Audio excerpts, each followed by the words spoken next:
Entrée pacifique et coordonnée de l'armée malienne ce vendredi à Kidal avec plus de 150 éléments. Les militaires maliens sont rentrés dans la ville de Kidal, longtemps occupée par des terroristes puis des rebelles Touaregs.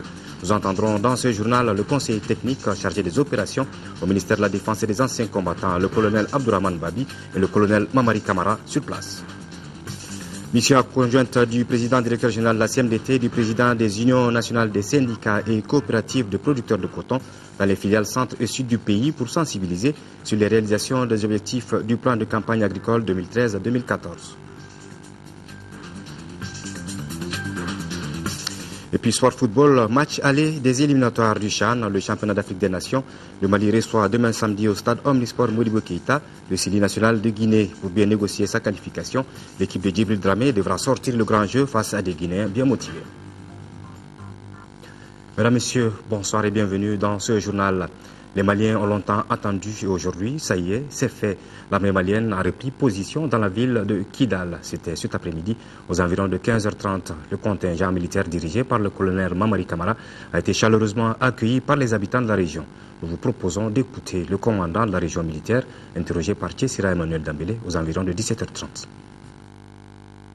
Actuellement, je suis dans la ville de Kidal, exactement dans le camp numéro 1. L'armée malienne est bel et bien rentrée dans la ville de Kidal. Nous avons quitté ce matin la localité d'Anefis. On a progressé vers Kidal et nous sommes arrivés en milieu d'après-midi. En collaboration avec nos partenaires, on s'est installé dans le camp numéro 1. Et quel a été l'accueil qui a été réservé aux forces armées nationales à Kidalville alors? L'accueil a commencé environ 25 km avant la localité de Kidal.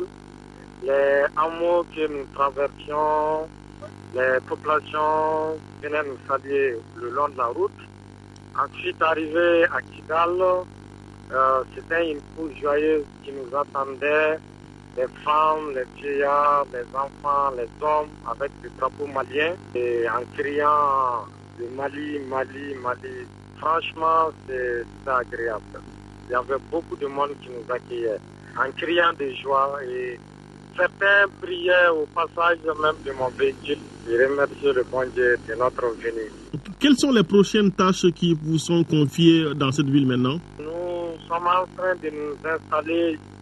C'était un dispositif provisoire pour recueillir le reste de nos camarades. Ensuite,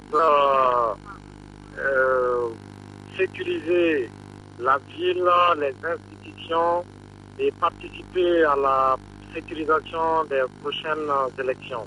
Le drapeau malien flotte, ce qui fait que le moral des troupes qui est là est très, très haut.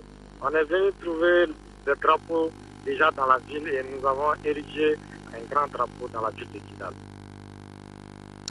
Voilà, avec plus de 150 éléments, donc l'armée malienne est entrée ce vendredi dans la ville de Kidal, une ville longtemps restée aux mains des terroristes et des rebelles Touaregs. Ce fut une arrivée pacifique et coordonnée. Nous écoutons les explications du conseiller technique chargé des opérations au ministère de la Défense et des anciens combattants, le colonel Abdourahmane Babi, au micro de Ibrahim Traoré. Le ministère de la Défense et des anciens combattants confirme que les premiers éléments des forces armées de sécurité maliennes sont bien rentrés à Kidal cet après-midi vers 17h. Le déploiement s'est passé conformément à l'esprit de l'accord préliminaire du 18 juin signé à Ouagadougou.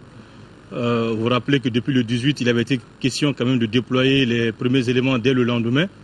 La commission technique mixte de sécurité s'est attelée à trouver les mesures sécuritaires qui permettraient de procéder à ce déploiement dans l'ordre et dans le calme. Donc c'est ce qui s'est passé aujourd'hui.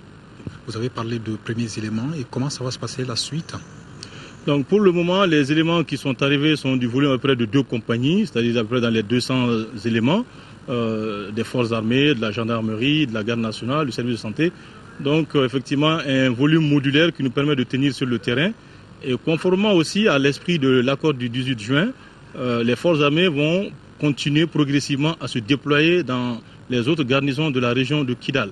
Donc là, ce sont des aspects qui vont suivre pour permettre de rétablir intégralement l'intégrité territoriale du Mali et de procéder aux élections conformément au programme qui est annoncé, c'est-à-dire le premier tour le 28 juillet. Le président de la République par intérim, le professeur Dioncounda Traoré, a reçu hier après-midi les patrons de presse et les responsables des organes de régulation des médias au Mali. Au cours de la rencontre, le président de la République a échangé avec les hommes des médias sur l'accord de Ouagadougou et l'organisation des élections à venir.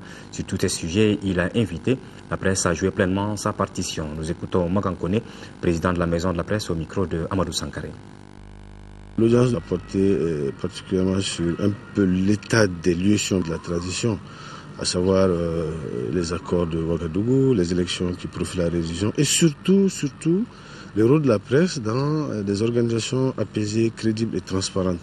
Il a beaucoup dit que nous pouvons jouer, jusqu'à quel point l'État, la population, la nation tout entière, même la communauté internationale, comptait sur la presse nationale en vue de sensibiliser, d'apaiser les esprits, pour un mot qu'on puisse aller vers des élections, des très bonnes élections, à partir du 28 juillet.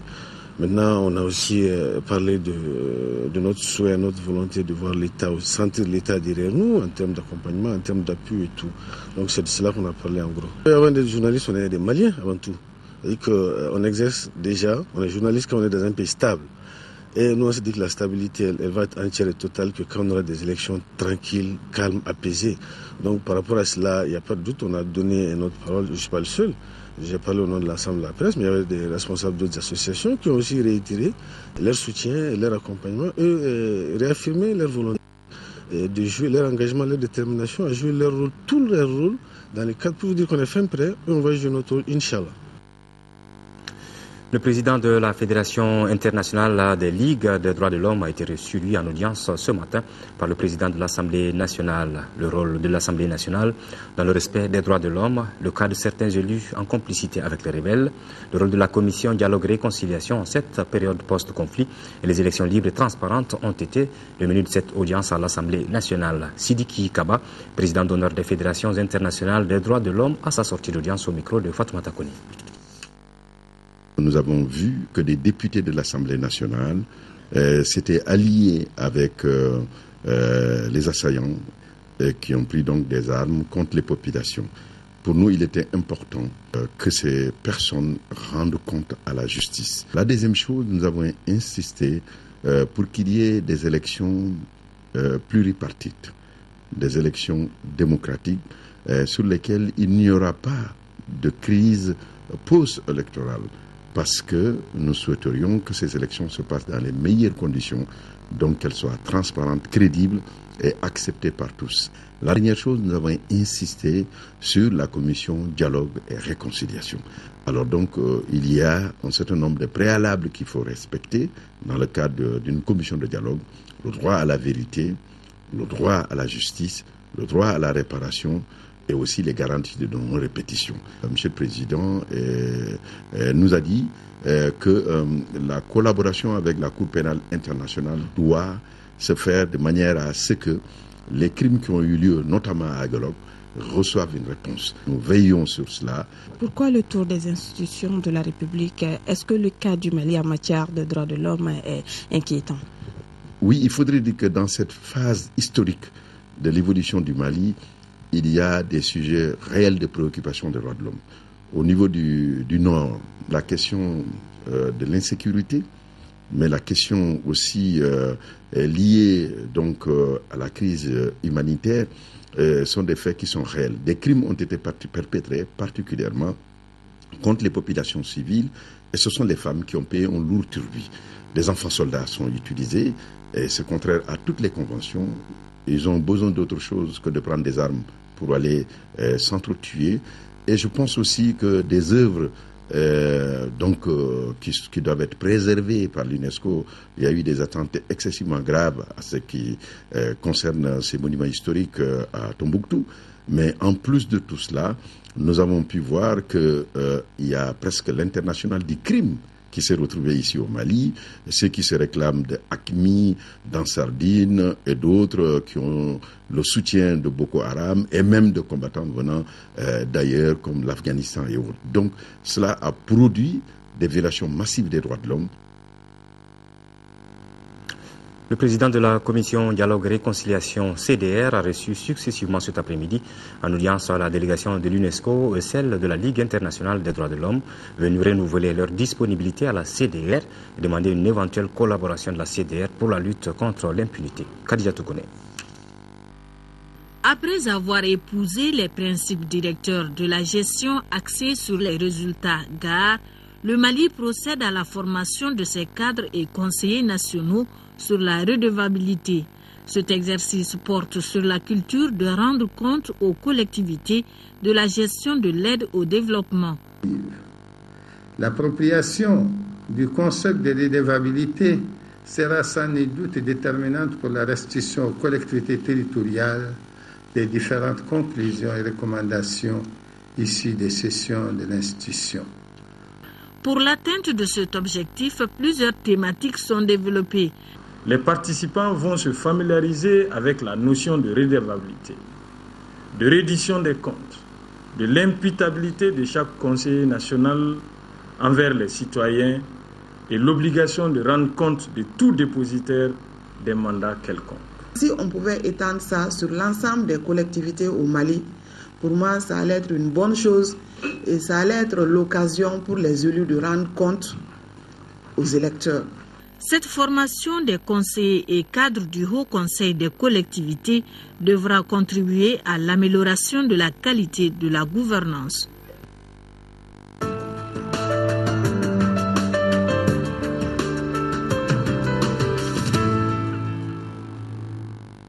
Voilà, nous ouvrons donc la page élection avec le lancement cet après-midi donc à la Grande Mosquée de Bamako de la traditionnelle lecture de Coran et de bénédiction du Haut Conseil islamique du Mali. Pendant tout le mois de Ramadan qui s'annonce, les fidèles sont invités à faire des bénédictions pour une élection présidentielle apaisée et un bon hivernage. Reportage de Mamari Kone.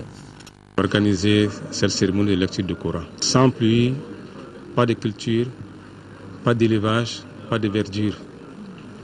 L'agriculture, qui est le socle de notre économie nationale, verra la baisse accrue de ces produits vivriers, aussi bien que commerciaux. Toute l'économie en dépend. Et pour cela, nous prions Allah, le très miséricordieux, d'agréer cette lecture du Coran pour le bonheur du peuple malien, pour le bonheur du pays qui a tant souffert.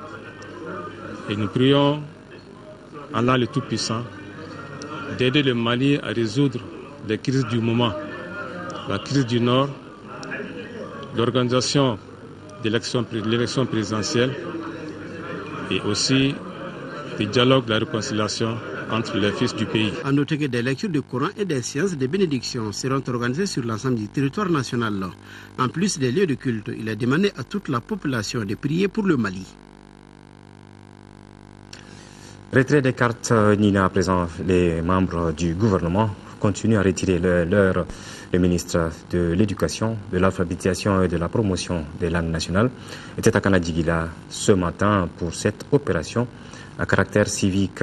C'est à 10h10 que le ministre s'est vu remettre sa carte Nina au groupe scolaire de Kanadigila en présence du maire de la localité Bokar Moussa Diara a profité de l'occasion pour inviter les enseignants en cette période de vacances à appuyer les populations dans les opérations de retrait des cartes Nina. Rappelons que c'est à Kanadigila que le ministre Bokar Moussa Diara a fait lui son recensement avec ce qui motive ce déplacement du ministre à Kanadigila pour cette opération de retrait des cartes. Le ministre de l'Agriculture, vous allez le voir, à lui retirer sa carte Nina et celle des membres de sa famille au groupe scolaire de Kalabankoura en commune 5 du district de Bamako. À cette occasion, Baba Berté a invité tous les producteurs agricoles à sortir massivement pour le retrait de leur carte Nina. Pour le ministre, la réussite de l'élection présidentielle du 28 juillet passe obligatoirement par le retrait des cartes Nina. Des images donc des ministres qui sont en train de retirer leur carte de l'électeur Nina et bien entendu celle des membres de leur famille.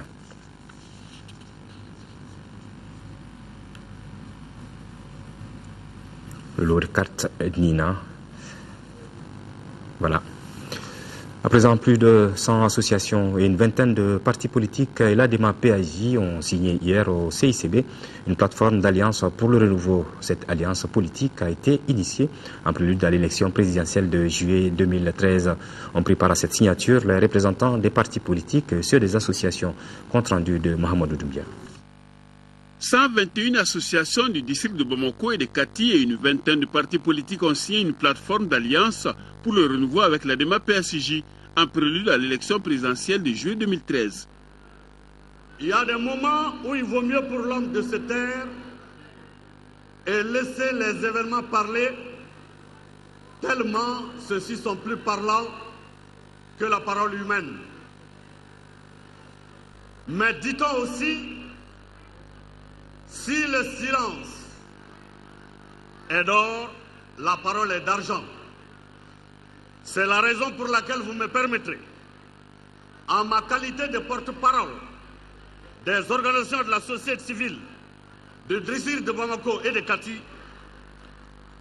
vous me permettrez, dis-je, de prendre la parole et vous transmettre le message dont voici le contenu.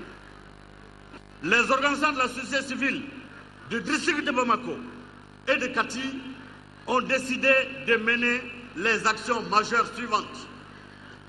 La mobilisation des populations à la base pour le retrait des cartes NINA, en commençant par les membres de toutes les associations, familles, clubs d'amis, grains, collègues de travail, etc.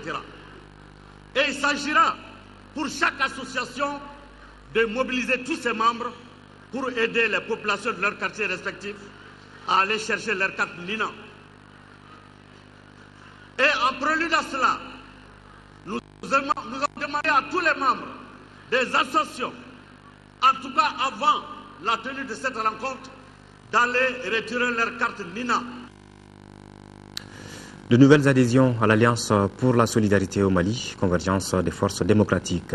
Le président du parti, à la tête d'une délégation, a rencontré les nouveaux militants qui comptent dans leur rang plusieurs élus locaux. La rencontre s'est déroulée à Kangaba où Soumeli Boubemega a rendu visite aux autorités administratives et locales. Reportage de Agali Agagissa. L'Alliance pour la solidarité au Mali, convergence des forces patriotiques, renforce ses bases dans le cercle de Kangaba. Le parti vient d'enregistrer l'adhésion de plusieurs militants. Ces nouveaux adhérents sont composés des élus communaux de plusieurs communes du cercle de Kangaba et autres cadres politiques. Des élus municipaux qui nous ont rejoints dans 4 communes, je crois, Kangaba, Benkade, Nouga, Kanyogo, dans une commune où il y a le maire et l'ensemble des conseillers. Et donc nous sommes venus un peu les rencontrer, faire connaissance avec eux. L'objectif de la rencontre, c'était une première prise de contact du président du parti avec les élus et les délégués venant des différentes communes. Naturellement, c'était une opportunité unie aussi pour qu'on puisse manifester notre adhésion au parti. Au cours de la rencontre, les échanges ont surtout porté sur l'implantation du parti, les préparatifs de l'élection présidentielle et autres sujets relatifs à la vie du parti. Nous sommes dans une alliance avec le RPM, avec l'UDD, avec 2 autres formations autour de la candidature d'Ibrahim Boubacar Keïta dès le premier tour. Le retrait des cartes NINA par les électeurs a été évoqué au cours de la visite que la délégation a rendue au préfet du cercle. Le fait que beaucoup de personnes partent à leur paillage, ça a un impact sur le retrait des cartes.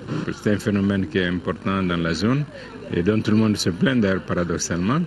Donc il va falloir voir quelle solution trouver. Et malgré les inquiétudes qu'on avait ici et là, le taux de retrait des cartes semble être assez satisfaisant. La délégation s'est également rendue chez les autorités coutumières et religieuses, en l'occurrence le chef de village Sokona Bandjougou Keïta et l'imam Modibo Diawara. À présent, ce communique avant de poursuivre cette édition le mardi 10 juillet 2013. Au siège du RPM, une forte délégation du Conseil exécutif du Rassemblement pour le développement et la solidarité RTS, conduite par son président, le professeur Elhaj Younous Amédiko, a rencontré une autre forte délégation du Rassemblement pour le Mali RPM, conduite par son vice-président, Dr Boulkassoum Aïdara. Les deux délégations ont eu des échanges fructueux autour des questions qui touchent la vie de la nation, l'école, la sécurité, la cherté de la vie, la résolution durable de la crise politique et sécuritaire qui, selon les deux partis, passe par la voix du peuple malien à travers les élections. 35% des cartes d'électeurs ont été retirées par les électeurs dans les communes de Markala et Sansanding. C'est le constat fait par le gouverneur de la 4e région qui a sillonné ces localités pour s'enquérir de l'état d'avancement des opérations de distribution des cartes Nina dans sa région. Reportage de Fousséni Samaki. À Markala, la délégation a visité le centre de Djamarabougou, Kirango et le centre de l'association des retraités de Markala. Le gouverneur a constaté que les opérations de remise des cartes d'électeurs avancent normalement sans difficulté majeure et malgré la période hivernale. La seconde étape a concerné Sansanding. Au centre de Kanadjigila comme au quartier Bozo, les agents de distribution sont à pied d'œuvre pour la réussite de cette opération. Tchernou Bokar Sissé a informé sur les nouvelles instructions des autorités pour améliorer les conditions de remise des cartes Nina. Vraiment, ça va, on n'a pas de problème majeur. Sauf qu'avec les travaux champêtres, l'affluence est moindre. Bon, mais le matin, les gens commencent à venir petit à petit. Généralement, les soirs, les gens commencent à sortir après avoir quitté le champ. Parce qu'on a 2150 cartes à distribuer, donc on a pu avoir plus de 1000 cartes. Les opérations se déroulent vraiment avec une très grande satisfaction. Nous avons vu que toutes les équipes sont vraiment mobilisées, tout le monde est au grand complet. Et aussi l'accompagnement des autorités politiques, des chefs de village et des chefs de quartier. Tout le monde en a fait quand même son affaire. Parce qu'aujourd'hui, ce n'est pas le vote seulement, mais c'est le taux de participation. Nous voulons montrer que le Mali est un pays démocratique. Dans ces différents centres de remise, Tchernou Bokar Sissé a demandé l'implication de chacun pour que le 28 juillet soit une réussite totale pour la 4e région. Le ministre de l'administration territoriale informe les électeurs et électrices que les conditions de remise de la carte Nina ont été assouplies. Dorénavant, les cartes Nina peuvent être remises à des tierces personnes sur présentation d'un document d'identification avec photo ou du récépissé d'enrôlement au RAVEC. En 5e région, l'opération de remise des cartes Nina se déroule bien, notamment dans les villes de Mopti et Sévaré. C'est le constat fait par une équipe de reportage de l'ERT Mopti qui a sillonné quelques sites de remise de cartes Nina. On note une grande affluence de la population autour des sites de remise. Moustapha Doumbia. Débutée il y a environ une semaine, l'opération de remise de cartes Nina se déroule bien dans les villes de Mopti et Sévaré. Les populations sont plus que jamais déterminées à enlever ces cartes, d'où la grande mobilisation autour des sites de remise. Dans la ville de Mopti, on compte 8 équipes de remise de cartes Nina. Nous sommes divisés en 3 équipes. Il y a Port de Pêche, Bargondara et puis Hôtel de Ville. Du début jusqu'à la date d'hier, on a 972 cartes distribuées. À Sévaré, le constat est le même quant à la mobilisation des électeurs à retirer leur carte du numéro d'identification nationale. On note surtout la disponibilité des équipes de remise à satisfaire les besoins des citoyens et c'est malgré quelques difficultés. Depuis quand même qu'on a commencé le vendredi passé, donc jusqu'à nos jours, on n'a pas eu vraiment d'incident. On distribue les cartes. De temps en temps, vraiment, il y a d'amitié. Surtout du vendredi jusqu'à hier. Il y a trop d'amitié. Mais aujourd'hui, ça va. Pour accéder à sa carte Nina, il faut souvent être courageux et patient au dire de certains électeurs. Pour moi, j'avais retiré depuis le dimanche. Mais il y a quelques amis qui ne sont pas présents ici. Donc, ils m'ont chargé de retirer leurs cartes. Bon, il y a des problèmes parce que souvent, il y a des erreurs dans leurs cartes. Donc, quand la personne n'est pas là, souvent, c'est difficile de corriger. Mais souvent je les appelle, c'est fatigant puisque c'est un peu lent. C'est lent. Ensuite, souvent il y a des gens qui ne savent pas lire. Donc quand ils viennent ici, quand ils demandent est-ce qu'ils sont là, on les envoie quelque part. Encore quand ils vont là-bas, encore on les envoie quelque part. Donc cela cause un peu de problème. Il faut du sacrifice vraiment, c'est très très important. Rappelons que 315 équipes de remise des cartes Nina sont déployées dans la région de Mopti qui compte 948 466 électeurs potentiels.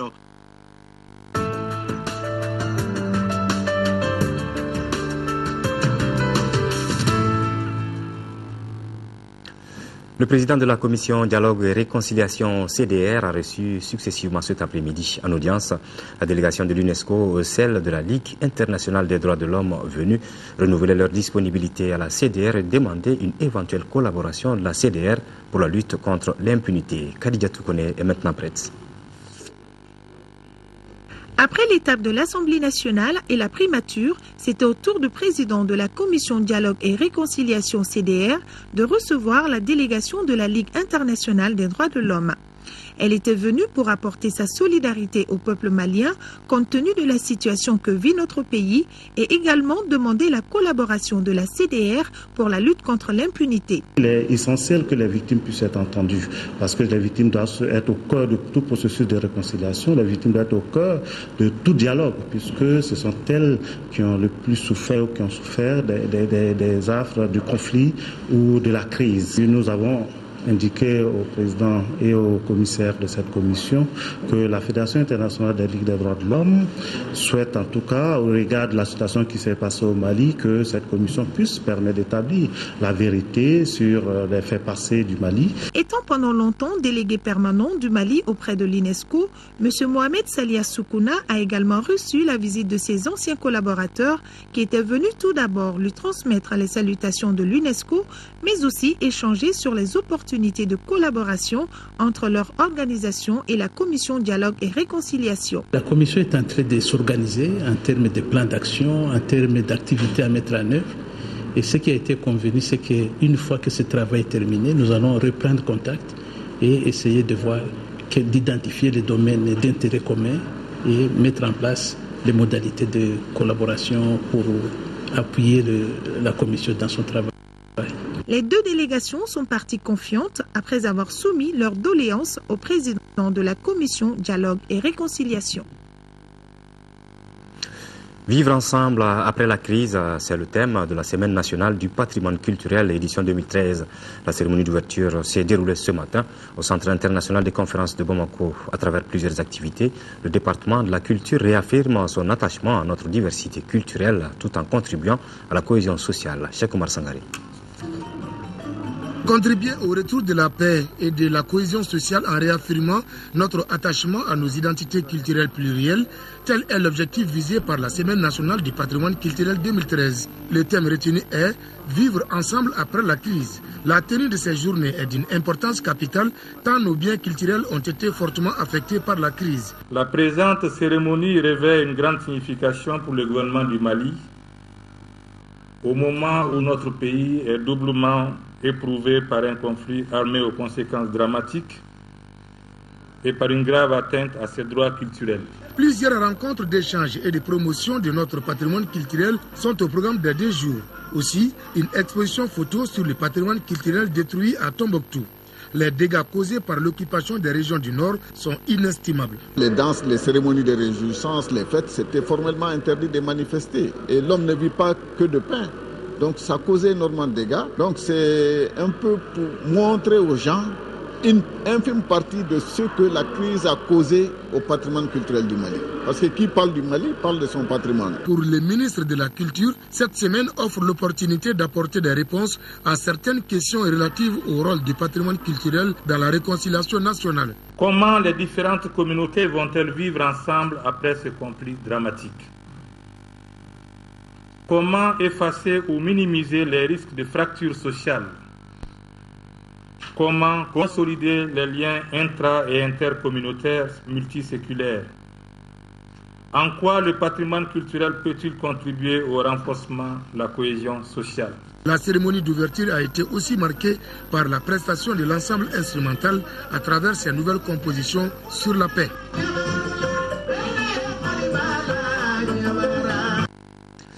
35 millions de francs CFA, c'est le montant injecté dans la formation des jeunes et l'appui financier des femmes en 6e région. Le ministre de l'Emploi et de la formation professionnelle a présidé la cérémonie initiée par son département.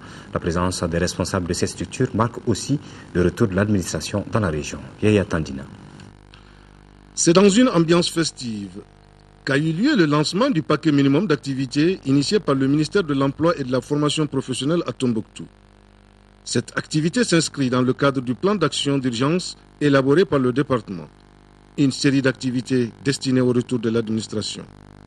Nous avons accompagné un certain nombre de jeunes maçons, parce que qui connaît la maçonnerie à Tombouctou, la valeur de cette maçonnerie, nous avons tout intérêt à les accompagner vu la vieillesse qui est là et les jeunes qui doivent prendre le relais. Il faut qu'on les accompagne dans le cadre de cette formation.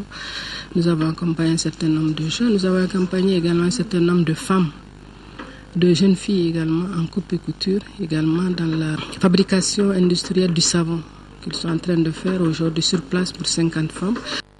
Ces réalisations estimées à 35 millions de francs CFA pour ce premier volet dans la région. Auparavant, les femmes avaient suivi une démonstration en technique de fabrique de savon industriel. C'est dire qu'à Tombouctou, les femmes ont retrouvé le sourire. Au nom de toutes les femmes de Tombouctou, nous remercions le ministre de l'Emploi pour le soutien apporté aux femmes. Je suis venue ici il y a 2 mois. La désolation que j'avais vue, l'espoir renaît, aussi bien auprès des populations qu'auprès de la vie économique qui reprend. Nous sommes venus pour accompagner certaines femmes dans le cadre du PNRP, les accompagner dans le cadre de leurs activités génératrices de revenus. Le lancement de ces activités dans la région va permettre aussi à 80 femmes de bénéficier chacune de la somme de 50 000 francs pour la relance de leurs activités socio-économiques. La journée de concertation des partenaires du projet Blue Star s'est déroulée à Bamako. Ce projet qui existe depuis 2 ans est initié par l'entreprise Maristops International en collaboration avec le ministère de la Santé. La rencontre a pour objectif d'échanger autour des résultats, analyser les défis et perspectives pour la suite du projet. Rachel Tessoubé. Le projet Blue Star de Maristop International est créé pour améliorer l'accès à des services de qualité en planning familial et conseil dépistage volontaire du VIH-Sida dans les régions de Mopti et Koulikoro. La présente réunion offre l'opportunité aux acteurs du projet qui existe depuis 2 ans au Mali de jeter un regard sur ses résultats, son déroulement et ses perspectives. Au Mali, Maristop a servi en 2011 plus de 20 000 clients, pour un total de près de 100 000 couples années de protection. 100 centres de santé communautaires et privés seront renforcés pour améliorer l'accès à des services de qualité. Le gouvernement est convaincu que le projet Blue Star contribuera de façon importante à l'atteinte du taux de prévalence contraceptive de 20% d'ici 2015 au Mali, surtout avec la stratégie des équipes mobiles. La stratégie équipe mobile, c'est une stratégie qui contribue effectivement à atteindre les femmes là où elles sont de façon beaucoup plus efficace.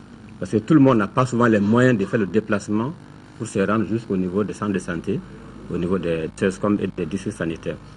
Maristop International est une entreprise sociale utilisant des techniques modernes d'affaires et de commercialisation pour développer des programmes durables de planification familiale.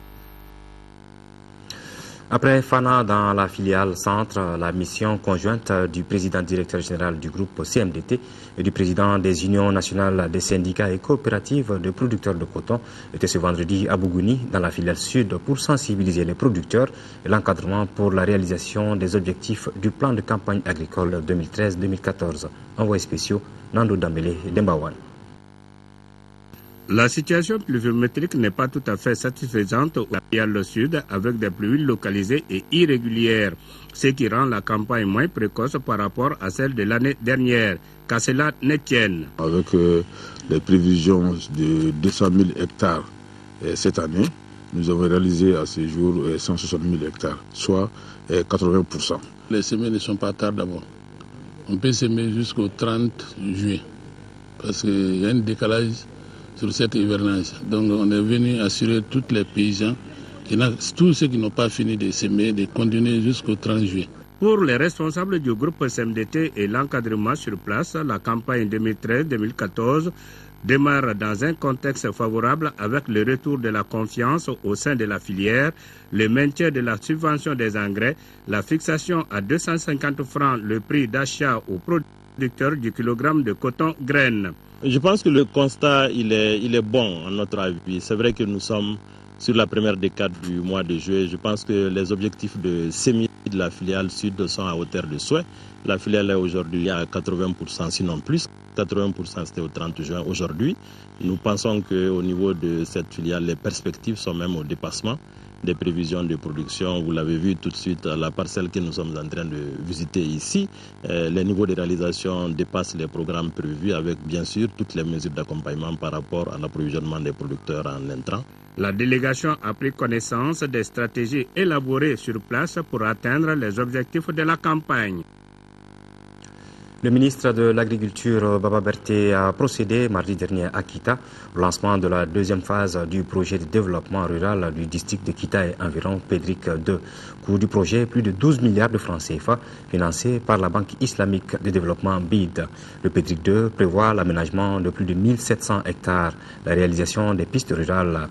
Le lancement a regroupé autour du ministre Baba Berté deux autres membres du gouvernement, les autorités administratives et politiques, les représentants de la BID ainsi que de nombreux invités. De Kita, la correspondance de Siaka Konaté.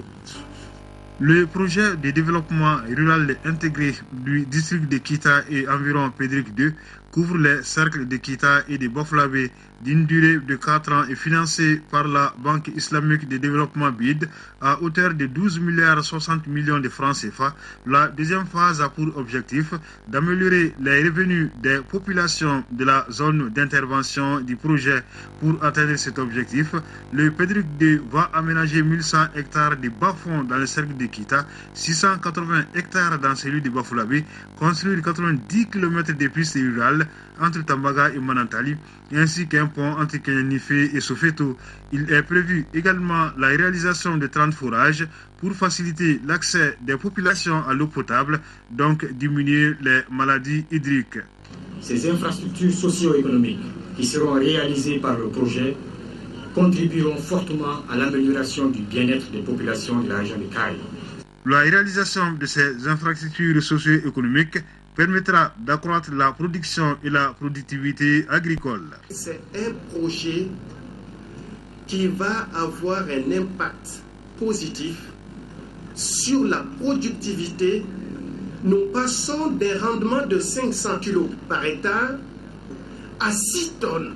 Le PEDRIC 2 devra faciliter l'écoulement des produits, bref, lutter contre la pauvreté chez les groupes cibles, particulièrement les femmes et les jeunes. C'est pourquoi la BID sollicite le concours de tous les intervenants et acteurs pour le succès de cette phase. La Banque suivra avec une attention particulière la mise en œuvre rapide de ce projet et sollicite votre appui et votre accompagnement constant dans la réalisation du projet.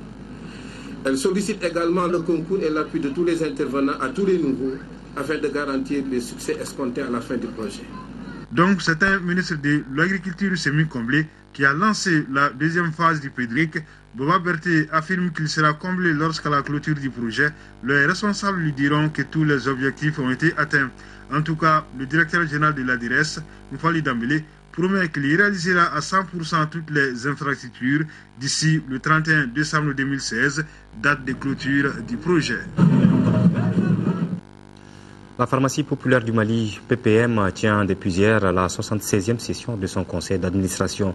À l'ordre du jour, l'examen des dossiers budgétaires et l'état d'évolution des succursales dans les régions du nord du Mali. La PPM a obtenu plus de 402 millions de francs CFA sur un chiffre d'affaires de 7,5 milliards de francs CFA. Fatma Kone. La crise sociopolitique de 2012 n'a pas empêché la pharmacie populaire du Mali, PPM, de se hisser à une place de choix dans le milieu sanitaire. Cela grâce à un chiffre d'affaires d'environ 7,5 milliards de francs CFA et un résultat d'exploitation de 401 305 000 francs CFA. Des résultats obtenus grâce à la distribution d'intrants dans les régions sud du Mali. Pour maintenir ce cap, les administrateurs proposent un autre système de perfectionnement. En termes imagés, nous allons renforcer nos qualités, nous allons renforcer nos capacités et nous allons tendre vers ce que l'on appelle l'appréciation ISO dans le cadre de rendre disponibles les médicaments et les autres intrants et les autres produits de santé aux populations en termes de produits de qualité. Nous allons tendre vers cette norme ISO. Les médicaments en dénomination commune internationale, c'est-à-dire les DCI par opposition aux marques. Et les médicaments en dénomination commune internationale coûtent 10 fois moins cher que les marques. Et c'est ce qui est à la portée de nos populations. La PPM a enregistré quelques difficultés. Parmi celles-ci figure l'approvisionnement en médicaments des régions nord du Mali. Pour faire face à cette situation, les responsables envisagent. Par rapport au nord, nous avons renforcé notre représentation régionale de Mopti.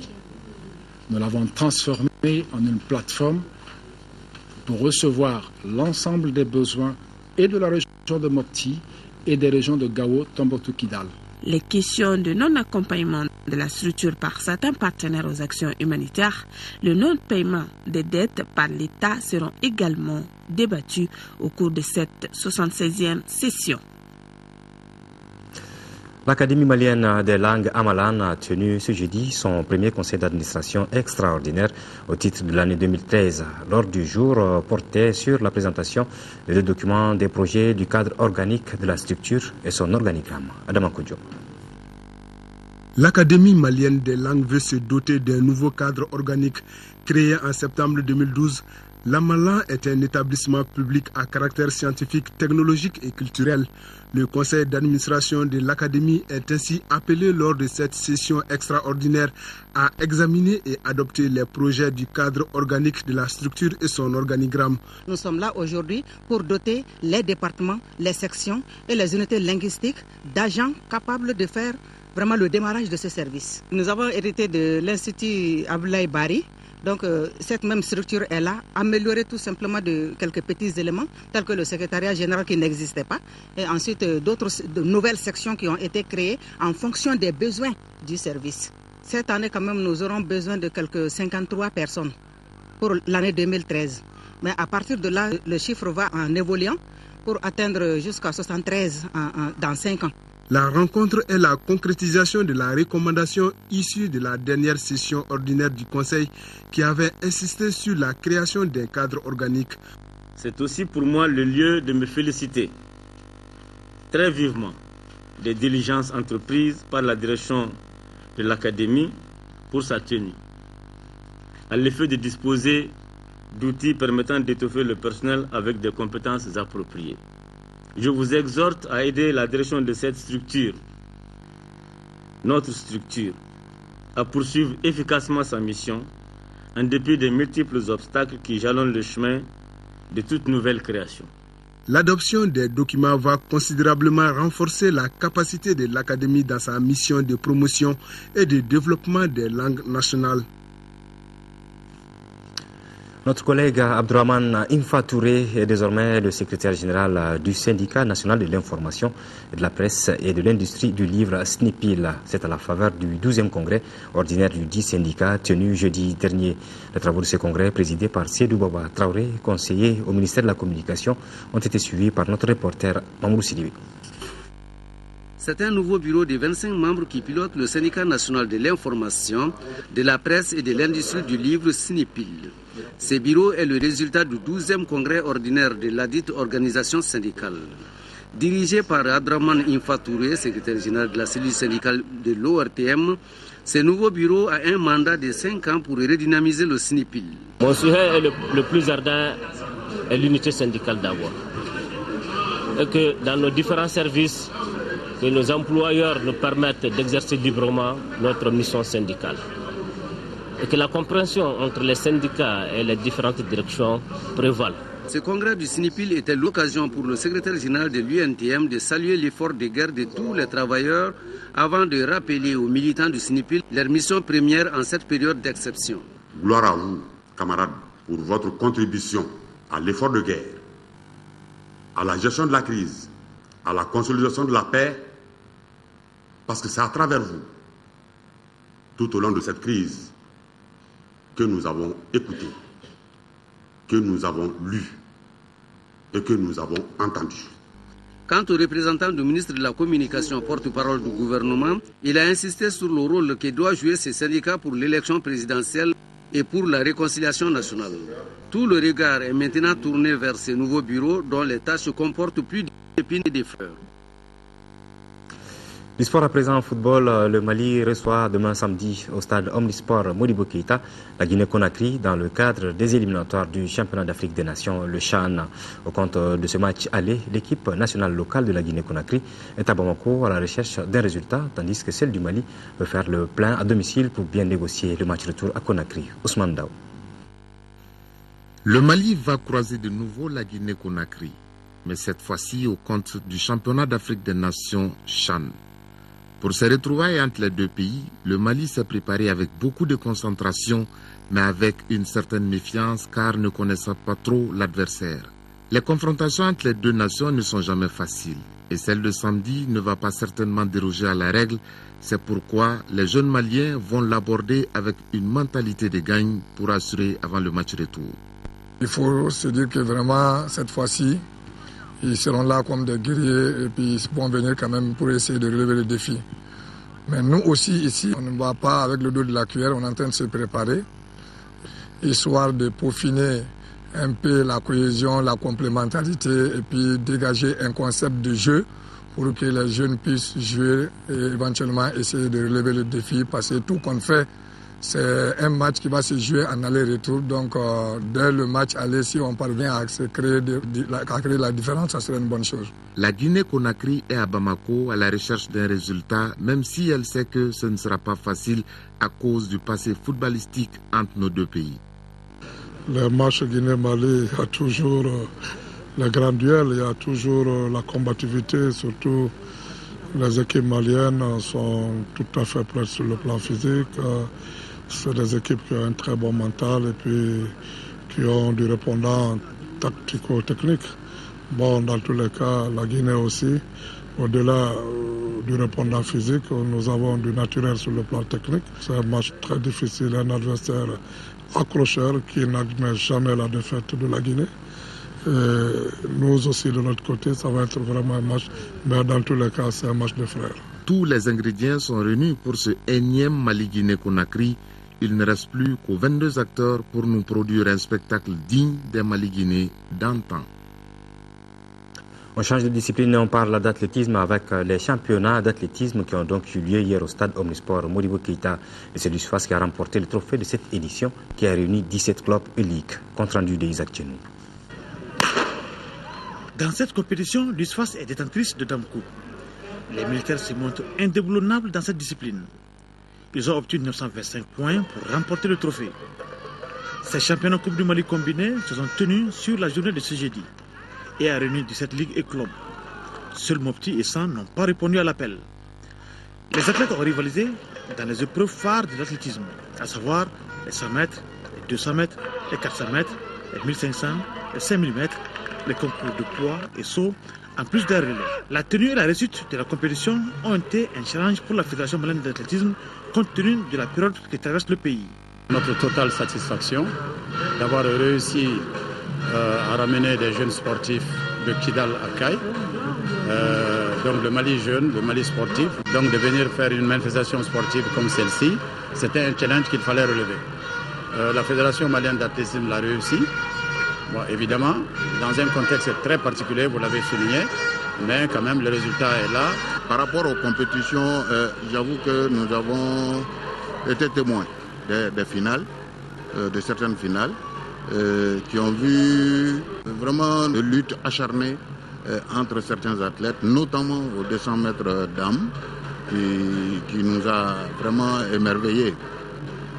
Par contre, les observations que nous pouvons faire au niveau de cette compétition, c'est certainement par rapport à l'engagement de certains athlètes qui, à mon sens, n'ont pas reçu cette préparation adéquate qu'il faut pour justement répondre positivement à ce championnat national.